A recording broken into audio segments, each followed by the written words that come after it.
Kryeministri Edi Rama ka folur në forumin e paqes në Paris, ku ka dhënë një mesazh kritik ndaj Bashkimit Evropian për mungesën e një strategjie të qartë paqeje në raport me luftën në Ukrainë dhe tensionet globale. Rama tha se Europa ende nuk ka një plan evropian për paqen, duke paralajmëruar se një qasje thjesht pro ose kundër rrezikon të çojë në përshkallëzim të rrezikshëm të konflikteve. Ende nuk ka një plan evropian paqeje, ka vetëm një qasje binare ndaj një konflikti që ka potencial të jashtëzakonshëm për të degeneruar në diçka katastrofike. Paralelisht me luftën dhe mbështetjen për Ukrainën, Bashkimi Evropian duhet të ketë planin e vet të paqes. Sipas tij, paqja nuk duhet të varet nga ajo që duan palët në konflikt, por nga ajo që duan vetë vendet që mbrojnë vlerat demokratike.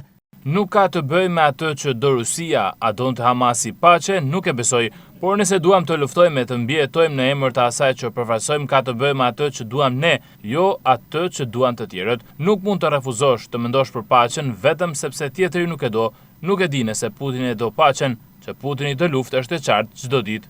Duke folur për mungesën e kanaleve diplomatike mes palëve, Rama e cilësoi luftën në Ukrainë si konfliktin e parë të madh pas një kanal komunikimi, ndërsa paralajmëroi për rrezikun e përfshirjes së fuqive bërthamore. Në fund të fjalës së tij, ai theksoi se Shqipëria ka marrëdhënie minimale me Rusinë, duke kujtuar se vendi nuk ka patur kontakte të nivelit lartë me Moskën që prej viteve 60. Unë përfaqësoj një vend që nuk ka asnjë marrëdhënie me Rusinë ose ka shkallën më të ulët të raportit me Rusinë në Europë, dhe përfaqësoj të vetmin vend që asnjë udhëheqës rus nuk ka ardhur që nga viti 1960, e prej nga ku asnjë prej udhëheqësve nuk ka udhëtuar drejt Rusisë. Në komunizëm i patëm në formën më të keqe, sepse qëndruam stalinist, edhe kur ata braktisën Stalinin, nuk na merr malli për ta.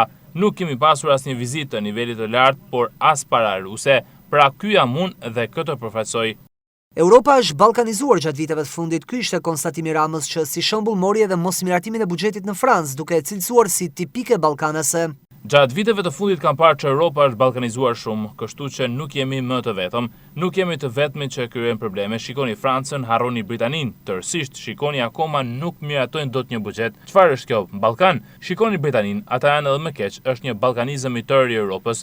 Tani jemi më të mirët, në fund të fundit kur bota të shpërthejë nuk do të jetë faji i Shqipërisë. Nëse bota do të bëhet më e mirë, ne do të themi bëm pjesën tonë. Një tjetër temë ishte ajo marrëdhënieve të Kosovës me Serbinë. Kryeministri tha se sa më i lumtur komshia, aq më e lumtur shtëpia, ndërsa edhe një herë theksoi qëndrimin e patundur për bashkim rajonal si vetmja rrugë për paqe. Ne jemi të patundur në bindjen tonë që jo vetëm paqja është më mirë se gjithçka tjetër, por sa më i lumtur komshiu, aq më e lumtur edhe shtëpia. Pra mos u kujdes vetëm për veten, por mendo edhe për fëmijën. Gëzo veten, por edhe sigurohu që fëmijë të mos desurie. Ne kemi bashkëpunim me të gjithë në rajon. Me Serbinë kemi një problem të madh që është Kosova. Kosova është një problem sepse për ne është një shtet, jo vetëm për ne, por për shumicën e vendeve të Bashkimit Evropian, por për Serbinë nuk është, por është një problem shumë i madh. Ose do të rrinim me kokën pas dhe të ndiznim tensione dhe të dëmtonim vetë ekonominë tonë, të ardhmen tonë, ose alternative tjetër, të themi dëgjoj nuk bijem dakord për këtë, por të punojmë që qytetarët tanë të kenë lirinë e lëvizjes. Bashkëpunimi rajonal është e vetmja rrugë për ne që duam të bëhemi antar të Bashkimit Evropian.